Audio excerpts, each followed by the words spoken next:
ख़वातीन और हज़रात, बड़ी मेहरबानी एक दफ़ा फिर बहुत पॉजिटिव फीडबैक देने का। इस वीक में जो मेजर डेवलपमेंट्स हुई हैं उस सिलसिले में हम दोबारा एक और पॉडकास्ट लेकर हाजिर हुए हैं। और आपको पता है कि सियासी मंजरनामा पाकिस्तान में बड़ा तेज़ी से तब्दील हुआ है इन आखिरी 2 दिन में। सुप्रीम कोर्ट ने सबसे पहले डिसीजन दिया कि जो गैर कानूनी था इकदाम डिप्टी स्पीकर का। सो इस सिलसिले में हम लेके जा रहे हैं आपको अगेन। हम सईद साहब से बात करेंगे। सईद साहब, सबसे पहले अस्सलाम वालेकुम, कैसी तबीयत अस्सलाम आपकी? वालेकुम भाई साहब, क्या हाल है? एबट्सफोर्ड मौसम कैसा है? अब मौसम तो बहुत अच्छा है, लेकिन आपके सामने पाकिस्तान का जो सियासी मौसम है वो बहुत गर्म हुआ जी जी। है ਸਭ ਤੋਂ तो। ਪਹਿਲਾਂ ਰਾਜ ਸਾਹਿਬ, ਜਿਹੜਾ ਤੁਸੀਂ ਕੋਟ ਔਰ ਐਨਕਾਂ ਜਿੱਥੋਂ ਕਿਰਾਏ ਤੇ ਲੈਂਦੀਆਂ ਨੇ, ਬਾਹਰੋਂ ਲੜਕਾ ਇੰਤਜ਼ਾਰ ਕਰ ਰਿਹਾ ਹੁੰਦਾ, जल्दी करो हाँ ਤੇ जी, बिल्कुल प्रोग्राम बिल्कुल। खत्म ਅਸੀਂ ये करना है। हाँ, नहीं सही बात नहीं है यार, ये वो किराए पे नहीं है सही साहब, वो थोड़ा सा कपड़ा बच गया था बेगम के एक लिबास में से, तो मैंने सोचा वो कल कोट ही बनवा लो। अच्छा। चलो तो ठीक है। तो जी जी, बोले बोले। चलो जी, आप स्टार्ट करें राज साहब। आप मेरे ख्याल में हल्की फुल्की गुफ्तगू रखेंगे, हाँ जी, ज्यादा बिल्कुल हल्की सीरियस होना फुल्की। भी, क्योंकि पहले ही टेम्परेचर बहुत ज्यादा बहुत अप ज्यादा। है। और मेरे तो जितने दोस्त पीटीआई के हैं, तकरीबन उनसे राब्ता मेरा नहीं हो रहा, अच्छा। और वो शदीद गुस्से में है। मेरे ख्याल में गुस्सा बनता भी है। जी जी। गुस्सा नहीं, बनता भी है। गुस्सा तो उनका पता नहीं बनता है या नहीं बनता, लेकिन मेरे ख्याल में जज्बात की बजाय थोड़ा थोड़ा अकल से भी काम लेना चाहिए। अच्छा, ठीक है। लेकिन ठीक ये है। हम बसीत मतलब है, हम जो हैं ये ज्यादा जज्बात से काम लेते हैं, और जज्बात जो हैं वो सीने में होते हैं। चलो। तो ठीक है हम तो। सोचने का काम जो है ना वो भी सीने से ले रहे हैं। तो मेरे ख्याल में दिमाग से लेना चाहिए। और हमने जो दिमाग को या सर को सिर्फ तेल लगाने या शैम्पू करने या उसे कंघी करने के लिए बस रखा हुआ है, अच्छा। बाकी हम सारा काम सीने से ले रहे हैं। तो मेरे ख्याल में चले। सीने सीने को दिमाग वाला काम नहीं देना चाहिए। ठीक है सर, ठीक है। पहले तो आप मुझे बताएंगे जी, इमरान खान ये साहब। थोड़ा अकल और लॉजिक का भी यूज साथ साथ होना चाहिए जिंदगी में। और स्पेशली जब बात गवर्नमेंट की आए, स्टेट की आए, तो वहाँ पे जज्बात पे काबू रख के थोड़ा सा सोचने में भी मेरे ख्याल में कोई हर्ज नहीं। ये जो आज हम पॉडकास्ट कर रहे हैं, इसमें मैं आपसे बड़ी जरूरी बात करूंगा। इसमें ये जो सियासी मंजरनामा जिस तरीके से तब्दील हुआ है, और ये जो भी हालात जो पैदा हुए हैं, इसमें हमारी कौम के लिए फिर एक और नया सबक भी है, अगर आप देखें। जी। और वो मैं बात करूंगा। पहले मैं आपसे पूछूंगा कि जी, क्यों इमरान साहब क्यों गए? पहले आप ये बताएं। ये बड़ा इंपॉर्टेंट क्वेश्चन है, क्योंकि जज्बाती पूरी कौम हो गई है। मैं ये डॉक्टर साहब ये ऐड करना चाहता हूँ कि वट एवर द रीजन, कौन करप्ट है, कौन अच्छा है, कौन बुरा है, इमरान खान सही है, अपोजिशन गलत है, वो चोर हैं, जिस तरह ये अल्फाज ये यूज तो नहीं करने चाहिए मेरे ख्याल में, लेकिन ये कर रहे हैं लोग। तो हमें एक बॉटम लाइन ये है कि वो क्यों गया, क्योंकि वो हाउस में मेजॉरिटी लूज कर गया। ठीक है। तो जब आप मेजॉरिटी लूज कर जाएं, तो फिर यू हैव टू गो। कोई दूसरा रास्ता नहीं है फिर। आप ये नहीं कह सकते कि वो जो उसकी जो वो मुझे बड़ा अच्छा लग रहा था, या उसकी परफॉर्मेंस अच्छी थी, या वो बड़ा ऑनेस्ट है और ये है वो है। नो, जो बेसिक प्रिंसिपल है डेमोक्रेसी का, जब आप हाउस में मेजॉरिटी लूज करते हैं किसी भी रीजन से, तो फिर आपको जाना है। तो क्या ये चीजें इतनी ही सीधी हैं कि आपने हाउस में मेजोरिटी बस लूज कर दी? क्या आपको नहीं लगता कि इसके पीछे कोई मुहरकात है? क्या वो नहीं, जो दो मुलाकात हो अफराद सकते आए? हैं, राय साहब, मुलाकात हो सकते हैं। इवन देन मुलाकात हों भी, तब भी जब आप हाउस में मेजॉरिटी लूज करते हैं, तो फिर आपका उधर रहना नहीं बनता, जो भी मुलाकात हो। इवन आप उसको कहें साजिश है, अगर आप ये मतलब ये डिस्कशन जिस तरह हो रही है, साजिश है, बैरूनी साजिश है, ये है वो है, तो इस तरह तो फिर कल आप जनरल इलेक्शन को भी रुकवा देंगे कि नहीं जी इसके पीछे ये है, मोदी है, हम तो वो ये मुहब्बे वतन ये वो, तो हम जनरल इलेक्शन भी नहीं होने देते। तो फिर किस तरह मतलब सिस्टम चलेगा और डेमोक्रेसी जिस चलेगी? तरीके से चीजें अनफोल्ड हुई हैं, मुझे तो लगता है कि ये फेस सेविंग है जो इमरान खान साहब, बल्कि मैं उनको सलूट करूंगा इस मामले में कि उन्होंने कुछ अदारों को बचाया है। वरना कुछ अदारे, जिनमें एक आपके साबिक जो जो वजीर आजम है, उनको खलाई मखलूक के नाम से भी बुलाते रहे हैं, तो उनको बचाया है। आप देखें कि रात को जैसे चीजें अनफोल्ड हुई हैं, और बीबीसी एक बड़ा मुस्तनद अदारा है जिसने इस मामले में खबर शाया की, और अगले दिन ही इसकी तरदीद आई उसी खलाई मखलूक वाले अदारे से, और उन्होंने कहा कि ऐसा कुछ नहीं हुआ। तो आप देखें कि ये क्लियर साफ मुहरकात थे। एक नोटिफिकेशन जारी किया गया चीफ को हटाने के लिए, कोशिश की गई, जो कि नहीं जारी होने दिया गया, और इवन अगर वो हो भी जाता तो उसके लिए भी उसको रोकने के लिए राइस साहब, काम किया गया कि जी हाई राइस कोर्ट। साहब, तो मुहरकात तो मैं थे सर। राइस साहब, मैं तो ये कहता हूँ कि जो इवन कोर्ट में भी ये मामला नहीं जाना चाहिए था। और ये जो पॉलिटिशियन कह रहे हैं कि नहीं जी, ये तो मतलब है कोर्ट ने क्यों एक्शन लिया और ये क्यों हुआ, तो फलां जगह से क्यों हेल्प हुई, तो ये हमारा राइट है। तो फिर आपको ये पता होना चाहिए कि पाकिस्तान में जो सिस्टम है, डेमोक्रेसी है या पॉलिटिक्स है, ये बहुत वीक है। उसके पास एक लिमिटेड स्पेस है। आप उस लिमिटेड स्पेस में आपने खेलना है। तो फिर आपको बसीते मतलब प्राइम मिनिस्टर, आपको पता होना चाहिए कि मैंने एक लिमिट से ज्यादा मुझे आगे नहीं जाना चाहिए। अगर आप लिमिट क्रॉस करते हैं तो फिर आप ब्लेम नहीं कर सकते कोर्ट को, या जिस तरह आप दूसरे इदारों को कह रहे हैं, मैं उसको जस्टिफाई नहीं कर रहा। लेकिन मैं ये कह रहा हूं कि ये आपकी रिस्पॉन्सिबिलिटी है, तो पॉलिटिशियंस आपको की, लगता है कि इमरान खान स्पेशली साहब ने गवर्नमेंट लिमिट की, क्रॉस की है? पीटीआई आपको की लगता है कि रिस्पॉन्सिबिलिटी थी कि वो पार्लियामेंट से बाहर मामलात को ना जाने देती और एक लिमिट को क्रॉस ना करती। और उसने जब की आप है? हर लिमिट क्रॉस कर रहे हैं तो फिर आप ब्लेम नहीं कर सकते कि फलां क्यों आ गया, फलां क्यों आ गया। फिर तो मतलब है कि हम उनको मौका दे रहे हैं। तो लिमिट क्रॉस करने से आपका मतलब ये है कि जो रूलिंग दी गई डिप्टी स्पीकर की तरफ से कि ये वफादार लोग नहीं है, और ये हाँ, किसी ये वैल्यू नहीं मतलब देते उसको। राय साहब, ये भी बात क्लियर कर दूं, क्योंकि जब हमारे पास सारी बातें खत्म हो जाती हैं तो फिर अब हम मुहिब्बुल वतनी पे आ जाते हैं कि और दूसरे गद्दार है, फलां है, ये वो। तो ये डेमोक्रेसी जो है, ये एक इस तरह नहीं चलती। और मैं तो कहता हूँ कि इन्होंने फिर वो कहा आर्टिकल 5 ये वो, और वो लगता नहीं था लेकिन उन्होंने जोड़ दिया कि मुहिब्बे वतन नहीं है तो चलो ये खत्म। तो मेरे ख्याल में तो ये इनको जो जो ये जो सब्जेक्टिव जो आर्टिकल्स हैं कॉन्स्टिट्यूशन में, जो मुहिब्बे वतन टाइप ये वो, इन सारों को मैं तो कहता हूँ कि इनको खत्म कर देना चाहिए कॉन्स्टिट्यूशन से। क्योंकि कॉन्स्टिट्यूशन चलता है लॉजिक पे, ऑब्जेक्टिविटी पे। और ये पाकिस्तान में आपको सब्जेक्टिविटी, लगता है कि मंतक फीलिंग, काम ये वो, करेगी? ये आपको लगता है पाकिस्तान जैसे मुल्क के अंदर मंतक काम करेगी, नहीं, लॉजिक काम मंतक करेगी? काम कर रही है या नहीं कर रही, लेकिन जो जो कॉन्स्टिट्यूशन है वो लॉजिक पे ही चलता है।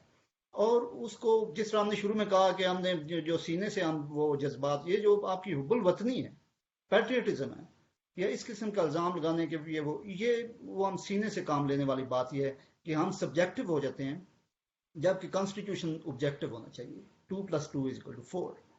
तो ये इस किस्म के मुहब्बत। और दूसरी बात ये कि आप किस तरह ये जो हर आए रोज हम ये कहते हैं कि मुहब्बे वतन, मैं आपको कहूंगा कि आप मुहब्बे वतन नहीं है, आप मुझे कहेंगे कि ये मुहब्बे वतन नहीं है। तो कौन सी गेज है जो मेजर करेगी आपकी पैट्रियटिज्म और मेरी? तो ये एक मेरे ख्याल में ये बातें नहीं करनी चाहिए। सबको सारे ही मुहब्बे वतन है। सब किसी को ये नहीं कहना चाहिए कि वो चोर है या ये है वो या गद्दार है। ये इस किस्म की टर्मिनोलॉजी हमेशा हमेशा के लिए पॉलिटिक्स में से खत्म करें। ठीक है सईद साहब, आप बस अब ये बताएं, मैं वीडियो को बहुत लंबा नहीं करूंगा इस पॉडकास्ट को। नहीं, लोगों ने काम पे मेरे भी जाना है, ये हम मेरे चाहे हाँ, हमारी मेरे वजह साथी से। ने जो हमें देखने वाले हैं वो माशाल्लाह पूरी वीडियो वो देख रहे हैं, समझदार और हैं ना, मुझे वो इसकी बिल्कुल। फीडबैक भी मिल रही है। तो मैं उनके भी वक्त का ख्याल रखूंगा। मुझे सिर्फ ये बता दें कि इमरान साहब को अब हटाने के पीछे कौन था? अब आप इस बारे में ऑब्जेक्टिवली बताएं मुझे, ऑब्जेक्टिवली। इमरान खान को मुझे इससे कोई कंसर्न नहीं कि उसको हटाने के पीछे कौन था। मुझे इस चीज ये बात मैंने करनी है कि वो हाउस में मेजॉरिटी लूज कर गया था और उसे जाना चाहिए था, और उसे ऐसे नहीं करना चाहिए था कि हर चीज को खत्म करके कॉन्स्टिट्यूशन को, आइन को मैं नहीं मानता और किसी कानून को नहीं मानता। जब आप किसी कानून को नहीं मानते, आइन को नहीं मानते, आप पॉलिटिशियन हैं, आप प्राइम मिनिस्टर हैं, आपकी रिस्पॉन्सिबिलिटी है कि आप बातों को इस हद तक ना लेके जाएं। तो क्योंकि इसने खुद मौका दिया, तो अगर कोई पीछे है भी है तो उसका जिम्मेदार भी मैं कहता हूँ प्राइम मिनिस्टर ही था।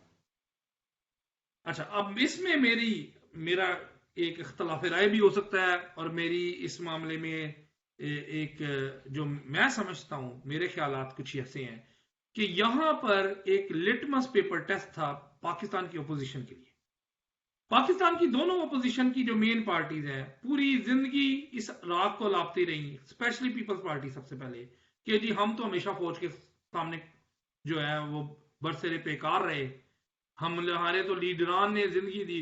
वो जो भिटो साहब आज तक जिंदा है, वो इसलिए जिंदा है क्योंकि वो खड़े हो गए थे फौज के सामने। ठीक है, नवाज शरीफ 3 दफा उतरे हैं और वो भी फौज से कोई ना कोई मसले चलते रहे जिसकी वजह से उतरे, आखिरी दफा भी ऐसे ही हुआ। मैं बिल्कुल मानता हूं कि इमरान खान के आने में भी फौज जो थी वो न्यूट्रल नहीं थी। उसका पर जब तक इमरान खान चाहिए था फौज को, फौज लेकर आई और फौज ने अपना काम लिया। लेकिन अब आपको पता है कि जो मुसद्दका इतलात भी है, ये शाम को क्या होता रहा है, यहां तक नोटिफिकेशन निकाला गया कि शायद चीफ साहब को उठाया जाए या जो भी है। ठीक है, मैं अब उसमें नहीं जाऊंगा, आपको पता है, लेकिन राय लोग सर, समझदार हैं। मैं ये कहता हूँ कि शाम तक वेट क्यों किया गया? जब तक, अच्छा, जब ये सुबह से ये सेशन चल रहा था, तो ये क्यों रात तक लेके ठीक है, गए? बिल्कुल बात है, लेकिन मेरी मेरी मेरी एक जो जो है तफसीलात उसमें सुन लें कि ये जो जितनी ये जो स्टार्ट हुई अदम एतमाद, ये उस सिग्नल के बाद हुई जो फौज ने दिया कि जी रशिया को फौरन यूक्रेन में अपना ऑपरेशन बंद कर देना चाहिए। एक सिग्नल था कि we are aligned with the European Union and western countries.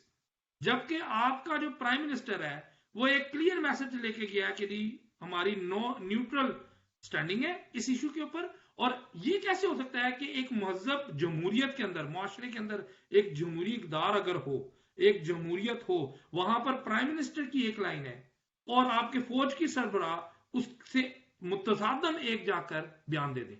ठीक है, तो राय साहब, मैं या इसके बाद बात सुने, ऑपोजिशन जो थी वो तो उसको नजर आ गया कि इस वक्त दरार पड़ गई है प्राइम मिनिस्टर और फौज के दरमियान।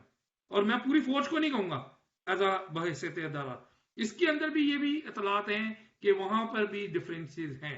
वहां पर भी कुछ लोग हैं जो अभी तक न्यूट्रल पोजीशन और स्टैंडिंग और इमरान खान के हक में है, और बाजवा साहब भी हैं जिन्होंने बेसिकली वो कहते हैं कि उनकी ईमा के बगैर ये सब कुछ नहीं हो सकता था जो इसके तरह की प्लेइंग फील्ड बनी है। लेकिन हमारी अपोजिशन ने फौज की फेवर लेके, मैं ये नहीं कह रहा कि बकायदा मुआहिदा हुआ, लेकिन उन्होंने फौज का एक स्टैंड समझ लिया। वो कहते हैं ना कि वो एक अक्लमंद को इशारे काफी है, हाँ, अपोजिशन ने वो इशारा लिया और उन्होंने इमरान खान के खिलाफ खेला, उसको आउट प्ले किया। और आपने एक दोबारा मिसाल जिंदा कर दी कि ठीक है, अगली दफा जब फौज को दूसरी पार्टी की जरूरत होगी, ठीक है, फौज उस पार्टी के जो हिस्सा है उसके अंदर अपना वजन डालेगी और आपको उतार देगी, और यही काम चलता रहेगा। आपने ये क्यों नहीं किया कि आप इमरान खान को 1.5 साल मजीद हुकूमत करने देते? ये पहली बड़ी बदनाम थी इसकी महंगाई को लेकर। बल्कि अगर आप देखें, आप पोल्स इमरान खान की फेवर में है पहले की निस्बत। तो ये मेरा ये राय साहब, ये सही बात है कि 1.5 साल इंतजार कर लेते, वो अच्छा था, वो बिल्कुल सही है। मैं लेकिन ये कि अगर उन्होंने नहीं किया, मिसाल के तौर, मसला ये है कि उन्होंने इंतजार नहीं किया, तो उन्होंने एक अपना राइट इस्तेमाल किया। तो बेशक वो, हम कहते हैं कि वो उससे ये हुआ वो हुआ, लेकिन वो लीगल एक रास्ता। इससे पाकिस्तान के अंदर मेरा जाती ख्याल है कि ठीक है, राइट इस्तेमाल हुआ, कॉन्स्टिट्यूशनल हुआ, सब कुछ हुआ, लेकिन पाकिस्तान के पर्सपेक्टिव में रहकर उस वो जो सैको सबाक है उस कॉन्टेक्स्ट में रहकर मेरे ख्याल में जमहूरियत इससे मजीद वीक हुई है कि आपने इस तरीके से लेकिन ये आप निकाला और राय फौज साहब, के एक बात आप इशारे कम कर मानेंगे, दिया। एक बात आप मानेंगे, इस सारे प्रोसेस में इमरान खान ने गेन किया है। आप देख लें बिल्कुल, उसकी देखिए आज पब्लिक मैं आपको सपोर्ट। एक बड़ी मज़े की बात बताऊं, मैं एक वो दो माह में इंसान था, मैं वो खत्म हो गया, इंसान था लेकिन मैं वो इंसान था जो महंगाई को लेके और बहुत से दूसरे अवामिल को लेके मैं इमरान खान साहब के खिलाफ, मैं शुरू में सपोर्टर था, बीच में बोला हूँ, तनकीद की है, आपकी और मेरी सिटिंग्स तो होती रही है इस मामले में, लेकिन इस इशू के ऊपर लेके कि अगर फौज इशारा करती है, और या मैं ये नहीं कह रहा कि इशारा डायरेक्ट किया, लेकिन फौज ने एक सिग्नल दे दिया कि जी हम अब इसके साथ नहीं है, और फौरन अपोजिशन ने इसको यूज किया।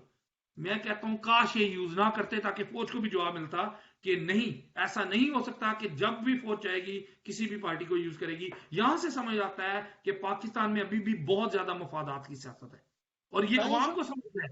मेरे ख्याल में अब हम खुद बहुत जज्बात में आ रहे हैं, तो इसको कंक्लूड करें अगर आप बिल्कुल कंक्लूड करते हैं, लेकिन मैं आखिर में ये बात कर रहा हूं कि जो हम पीएमएलएन के सपोर्टर्स और पीटीआई के सपोर्टर्स, ये अपने अपने टाइमों पे फौज के साथ रहे हैं, और फौज हमारी है। इस फौज ने इस मुल्क को बहुत डिफेंड किया है, हम उसके साथ खड़े हैं, लेकिन कॉन्स्टिट्यूशन में, हर मजहब माशरे के कॉन्स्टिट्यूशन में फौज का एक किरदार है। फौज को उस दायरे कार से बाहर नहीं आना चाहिए। ये मेरी इसमें फाइनल कंक्लूजन है। नहीं, तो इसका मतलब ये है डॉक्टर साहब, वो उस वक्त होंगे आपके, मतलब है कि जो भी ख्वाहिशात हैं पूरी होंगी, या और कंक्लूड भी करते हैं कि अवाम सबसे पहले वो रूल ऑफ लॉ, डेमोक्रेसी के साथ खड़ी हो जाए, और लोगों को पता होना चाहिए कि हमारा सबसे बड़ा मसला ये है रूल ऑफ लॉ, कॉन्स्टिट्यूशन और डेमोक्रेसी। इसके साथ जो भी पार्टी सबसे पहले इवेल्युएट करें कि जो पार्टी मतलब डेमोक्रेसी के साथ, रूल ऑफ लॉ, कॉन्स्टिट्यूशन के साथ खड़ी नहीं होती, पता चल जाता है, और सहारे ढूंढती है, उसे सपोर्ट ना करें। और दूसरे नंबर पे आता है कि फिर परफॉर्मेंस इवेल्यूशन, जाहिर है ऑफ कोर्स चाहिए, लोगों के मसाइल हल होने चाहिए, तरक्की होनी चाहिए, सारा कुछ होना चाहिए, लेकिन सबसे पहले आप चलें, पहला स्टेप लोग ये उठाएं कि हमने उस पार्टी को सपोर्ट करना है जो डेमोक्रेसी पे बिलीव करे, जो रूल ऑफ लॉ पे, जो कॉन्स्टिट्यूशन पे यकीन करे। लेकिन इमरान खान ने, अगर आप देखें, उसने बिल्कुल कभी भी इन बातों को कोई इंपॉर्टेंस नहीं दी। आप देखें कि तो सुप्रीम कोर्ट की और यही ऑर्डर मेरे को ख्याल उन्होंने में ये सारी पार्टियों के लिए भी यही मशवरा है खैर मेरी इस अगेन, बात में। वो हमारी जरा वीडियो लंबी हो रही है, लेकिन मेरे ये भी अलमिया है कि जिस एक मुआशरे के अंदर, महजब मुआशरे के अंदर ऐसा कभी नहीं होता जो पाकिस्तान में होने जा रहा है, कि एक वजीर आजम जो इलेक्ट होने वाला है उसके ऊपर इतने मुकदमात हैं, और और वो इलेक्ट होने जा रहे हैं। जाते जाते डॉक्टर साहब, ये भी मैं ऐड कर दूं कि अपनी ये मुहिब्बुल वतनी, पैट्रियटिज्म, इसको रूल ऑफ लॉ और कॉन्स्टिट्यूशन के साथ जोड़ दें। अगर आप अपने आप को मुहिब्बे वतन कहते हैं, तो वो इस तरह इवेल्युएट होगा कि आप कॉन्स्टिट्यूशन पे किस हद तक यकीन रखते हैं। अगर आप उस पे यकीन नहीं रखते, तो फिर आप मुहिब्बे वतन आपको नहीं कहा जा सकता। आप जितने मर्जी नेक बन जाएं और दावे करते फिरें, और मेरे ख्याल में यही मैसेज है। नेक्स्ट वीडियो में हम कोई मजीद डिस्कस करेंगे। चले, हम अपने अपने जो सामीन है उनसे इजाजत चाहते हैं, लेकिन उससे पहले सामीन, हमारी आप लोगों से रिक्वेस्ट है कि एक तो आप हमारे इस चैनल को सब्सक्राइब कीजिएगा, और जो बेल आइकन है उसको क्लिक करें, ताकि जो हमारे जो मुस्तकबिल के जो जितने भी पॉडकास्ट होंगे वो जैसे ही अपलोड हो आपको उसकी नोटिफिकेशन आ जाए। बड़ी मेहरबानी। जाते ये भी पीटीआई के सपोर्टर्स को थोड़ा सा रिक्वेस्ट कर दें कि अपने जज्बात पे काबू रखें। ये कोई आखिरी बात नहीं है, और मेरे ख्याल में अगर दोबारा पीटीआई के सपोर्ट करो तो इमरान खान वापस भी आ सकता है।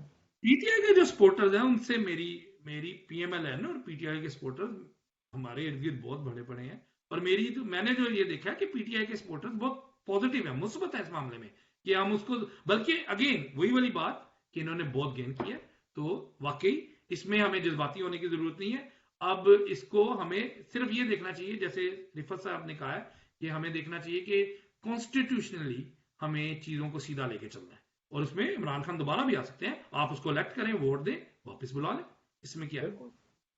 चलें, बड़ी मेहरबानी, शुक्रिया, और प्लीज सब्सक्राइब कर दें हमारे चैनल को। Thank you.